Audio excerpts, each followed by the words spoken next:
Hello and welcome to BKB high tech school. कैसे हैं आप लोग?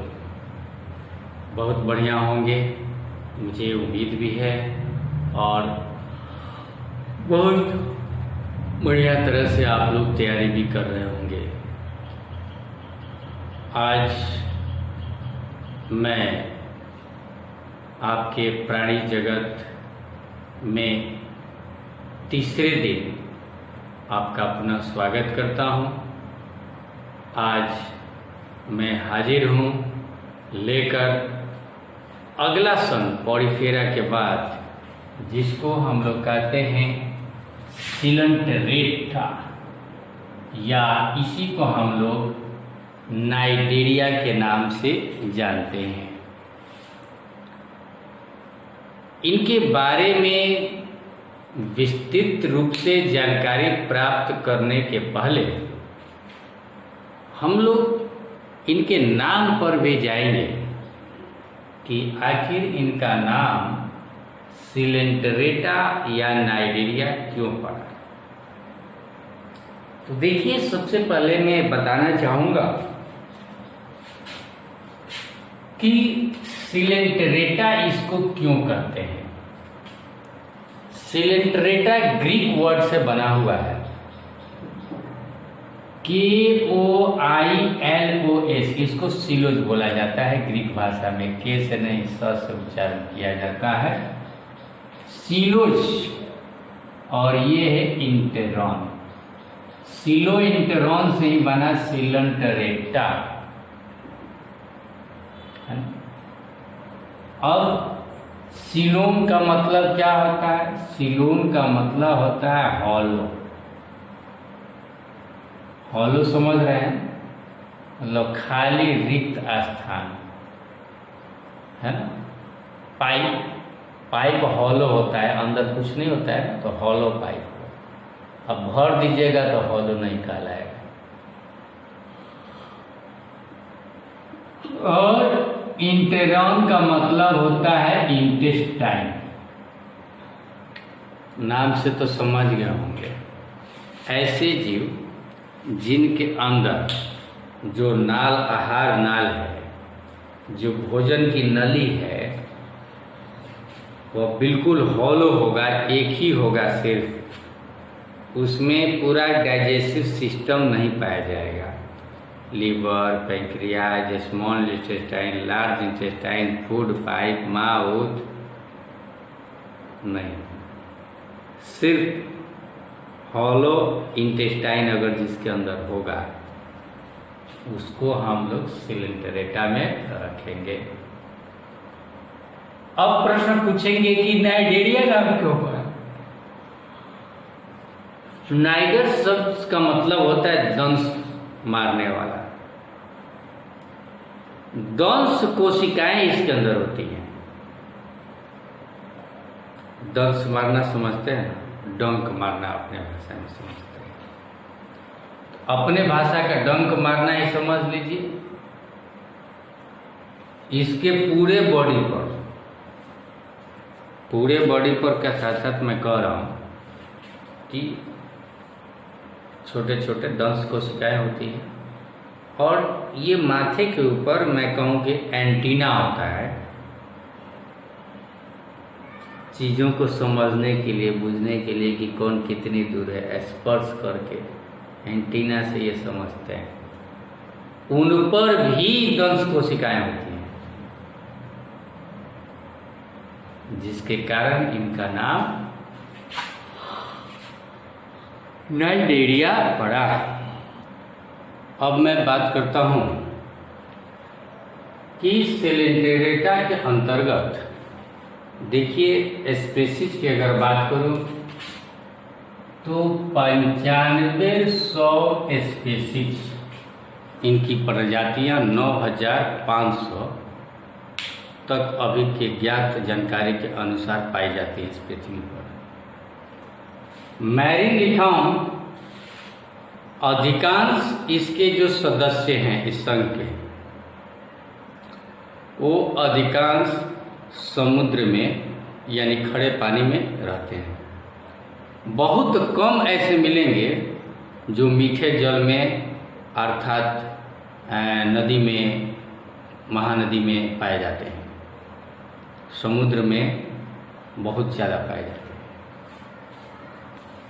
अब मैं एक एक करके देखिए, मैं इनकी विशेषताओं को कुछ श्रेणीबद्ध किया हूँ, लगभग 20 है।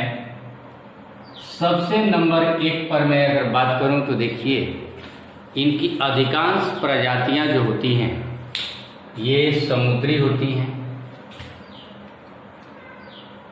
मतलब समुद्र में निवास करते हैं, इसमें कोई दिक्कत नहीं, टेंशन नहीं। दूसरी बात, इनका जो शरीर है ये उत्तक स्तर पर, कोशिका के अगर स्तर की बात करें तो कोशिका मिलकर उत्तक का निर्माण करते हैं। इनसे कोई खास अंग का निर्माण नहीं होता है। कोई ऐसा अंग नहीं मिलेगा जिसका कुछ नाम दिया जा सके, बस कोशिकाओं का गुच्छ मिलेगा, है ना, उत्तक मिलेगा। इसीलिए कह रहे हैं कि ये उत्तक स्तर पर के होते हैं। दूसरी बात, अगर समिति की बात करूं तो समिति में 2 प्रकार का बताया था, आपको याद होगा, द्विपार्श्व समिति और अरीय समिति। अरीय समिति का मतलब कि इनका स्ट्रक्चर जो होता है समझ लीजिए कि गोल जैसा, कहीं से भी काट लीजिए 2 खंड में बांट जाए, इधर से भी, इधर से भी, है ना, या इधर से भी, कहीं से भी काट लीजिए 2 खंडों में विभक्त हो जाएंगे, बराबर खंडों में। द्विपार्श्व में क्या होता था, जैसे मात्र एक ही लाइन आप खींच सकते हैं, एक ही जगह से काट सकते हैं 2 खंडों में विभाजित होने के लिए, लेकिन इसमें एक नहीं बल्कि कई रेखाएं खींच सकते हैं या कई जगह आरी चला सकते हैं, जिससे कि 2 खंडों में विभाजित हो सकते हैं। इसीलिए इनके अंदर मैं कह रहा हूँ कि अरीय समिति पाया जाता है। उत्तक स्तर पर कह दिया तो समझ सकते हैं कि एक कोशिकीय प्राणी है कि बहुकोशिकीय। सीधी सी बात है कि ये बहुकोशिकीय प्राणी होते हैं। इनमें एक कोशिका नहीं बल्कि 2 या 2 से अधिक कोशिकाएं पाई जाती हैं। 5वां बात बताऊं कि अंदर एक गुहा होता है, थैलीनुमा, है ना, एक मात्र गुहा होता है। उस गुहा को आंतर गुहा कहा जाता है ना, आंतर गुहा, थैली होती है। दूसरी बात, इनके शरीर के अंदर अगर स्तर की बात करूं तो जैसा कि हमने बताया था डिप्लोब्लास्टिक, ट्रिप्लोब्लास्टिक, तो ये डिप्लोब्लास्टिक होते हैं। डिप्लोब्लास्टिक का मतलब होता है इनका जो शरीर होगा, एक तो बाहरी त्वचा कोशिकाओं का समूह होगा, कोशिका का स्तर होगा, और दूसरा अंदर कोशिकाओं का समूह होगा। बीच वाला स्थान को मीसोगिलिया कहा जाता है। ये मीसोगिलिया होता है, लेकिन इस मीसोगिलिया में कोशिकाओं का स्तर नहीं मिलता है। यही कारण है, अगर कोशिकाओं का स्तर इस मीसोगिलिया में मिलता तो यह ट्रिप्लोब्लास्टिक हो जाता, 3 स्तरीय हो जाता।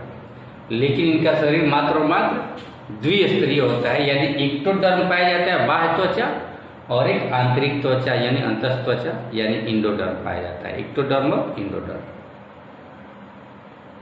सिर रहित, जैसे हम लोगों का सिर है, माथा है, तो इनका कोई आप इनको देखकर नहीं बता सकते हैं कि इनका माथा है या इसका पैर है, ऐसा नहीं होता है।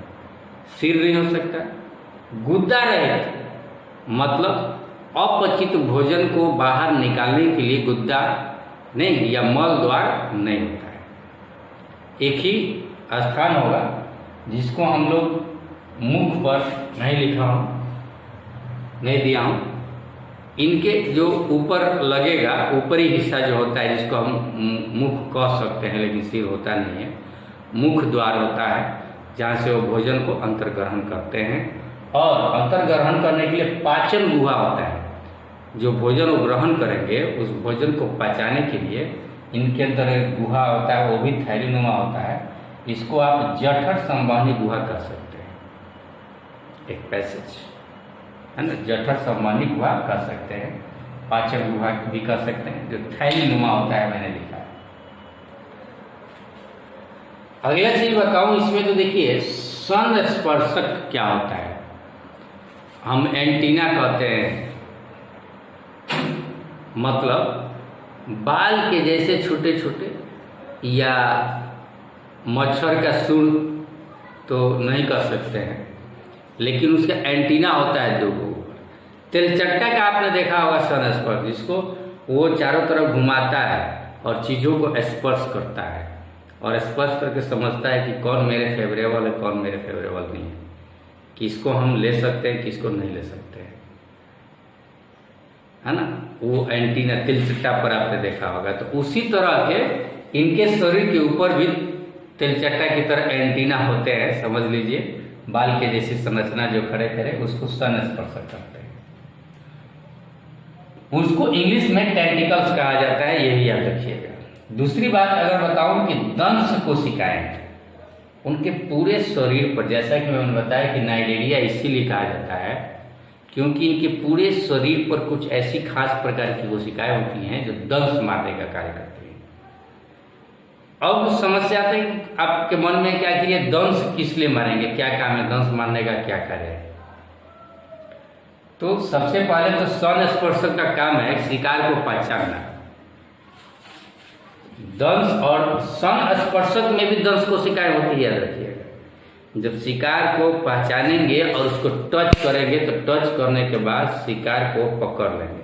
कैसे पकड़ेंगे? दंश मारकर उसको मूर्छित करेंगे और अपने कंट्रोल में करके और तब उसको मुख गुहा के द्वारा वो पाचन गुहा में ले जाएंगे। दूसरी बात, एक तो शिकार पर पकड़ने के लिए, और दूसरी बात कि अगर कोई दूसरा जीव आ जाए और इनका सेलेंट्रेटा के अंतर्गत जितने जीव हैं उन जीवों को अगर लगता है कि मेरा जीवन खतरे में है तो अपने दंश कोशिकाओं से काम चलाते हैं। दंश कोशिकाओं से दूसरों को मूर्छित करते हैं, दंश मारते हैं ताकि वो मूर्छित होकर जो मेरे को खाने वाला है या पकड़ने वाला है वो भाग जाए।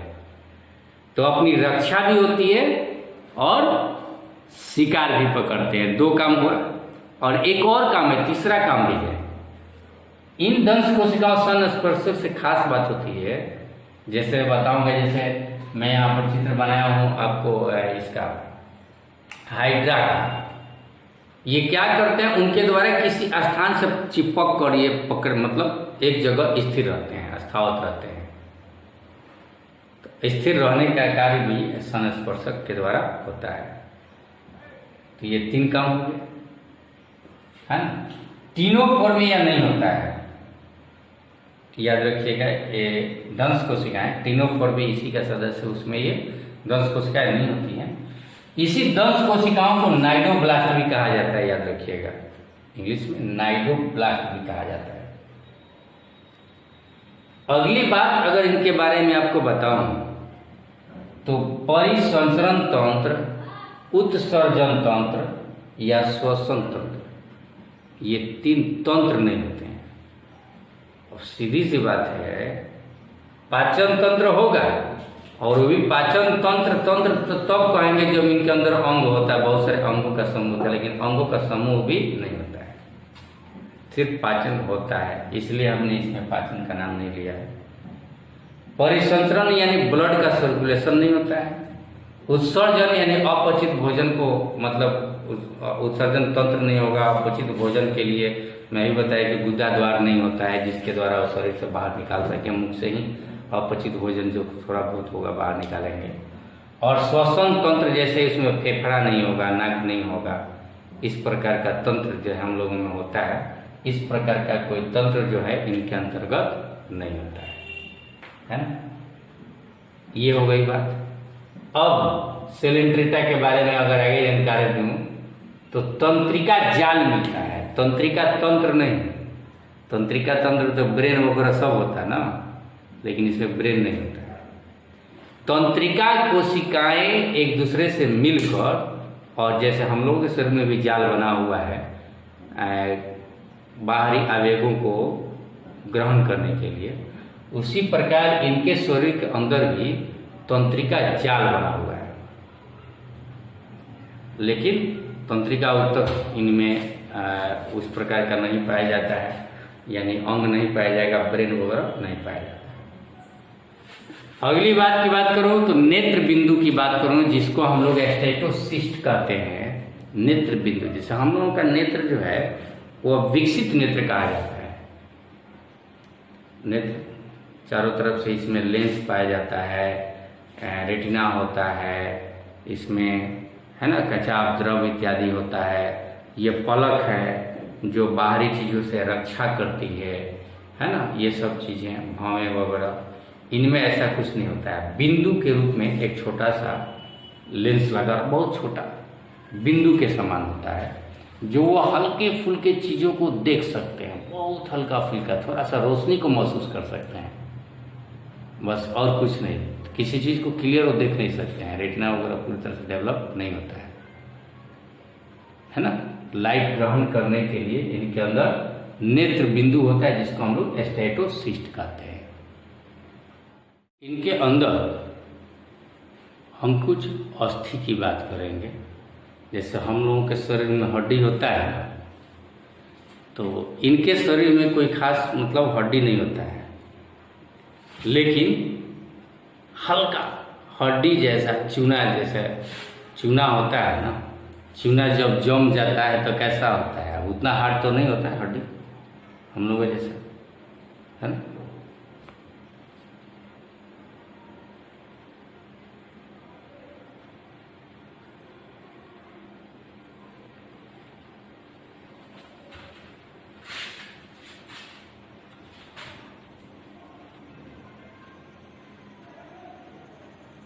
बस इनके अंदर जो है चूना जो जम जाता है, पानी डालने के बाद जब चूना सूखता है तो कैल्शियम कार्बोनेट बनता है ना।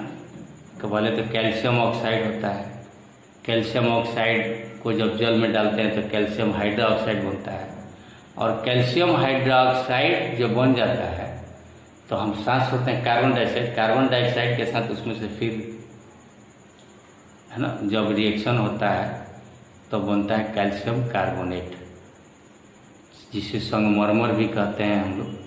संगमरमर का भी फॉर्मूला यही होता है कैल्शियम कार्बोनेट का। तो ये कैल्शियम कार्बोनेट चूनेदार अस्थि बनता है, जिसको हम लोग कोरल कहते हैं। इनके शरीर में हल्का सा होता है, बहुत हल्का। अब इनके शरीर की अगर हम बात करें, है ना, तो इनका शरीर दो रूपों में पाया जाता है, आप देख सकते हैं।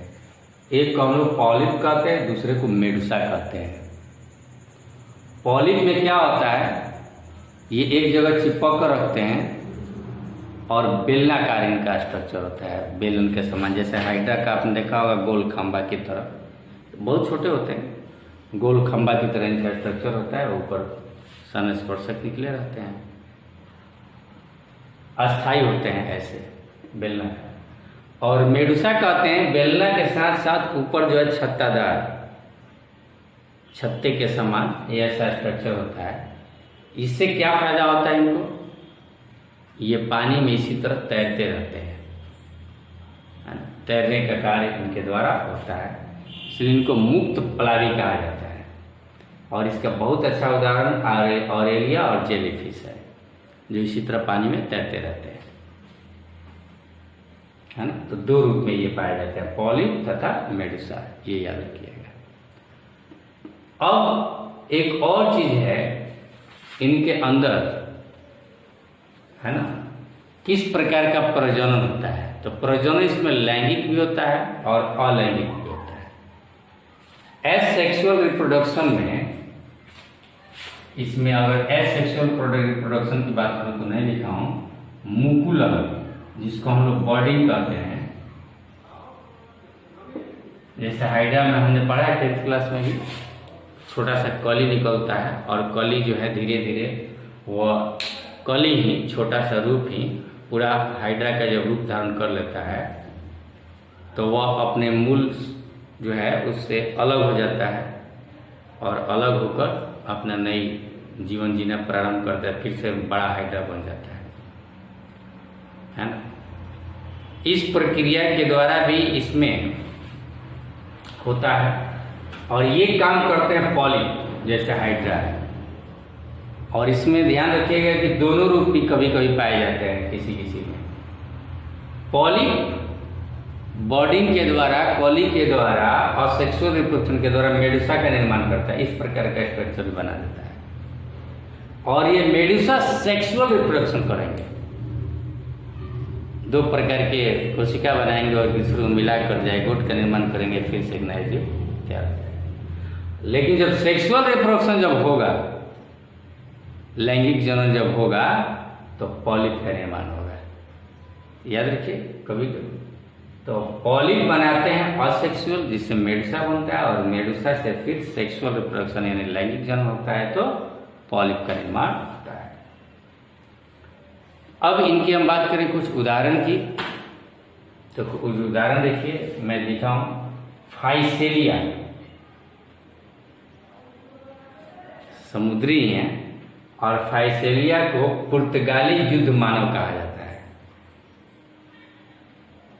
है ना? ये विशेष नाम है, याद रखिएगा। एडमेशिया समुद्री एनीमोन के नाम से जाना जाता है। पेनिट्यूला समुद्री पिच के नाम से जाना जाता है। गर्गोनिया समुद्री व्यंजन यानी भोज्य पदार्थ के रूप में इसको जाना जाता है। तक्ष तथा मैंड्रिना इसको ब्रेन कोरल के नाम से भी जाना जाता है। तो ये कुछ उदाहरण थे, और मैंने आप लोगों को आज सिलेंट्रेटा के बारे में बताया। आज सिर्फ एक ही संघ का मैंने बात किया, दो संघ में कन्फ्यूजन हो जाता है। छोटा क्लास है मैं मानता हूँ, लेकिन एक ही क्लास में या एक संघ होगा, इसलिए कन्फ्यूजन न हो, है ना। इसका नोट्स तैयार करें बहुत अच्छा से, और नोट्स तैयार करके मुझे दिखाएंगे आप लोग। इसके बाद सिलेंट्रेटा के बाद, नाइडेरिया के बाद हम लोग जो है पढ़ेंगे टीनोफोर, है ना। और टीनोफोर के बाद हम और भी बात करेंगे। आज इतना ही, कल जो है हम लोग और के बारे में बात करेंगे। So thanks for watching. Class कैसा लगा, मैंने बढ़िया समझाया कि नहीं, ज़रूर मुझे बताएंगे। Thank you.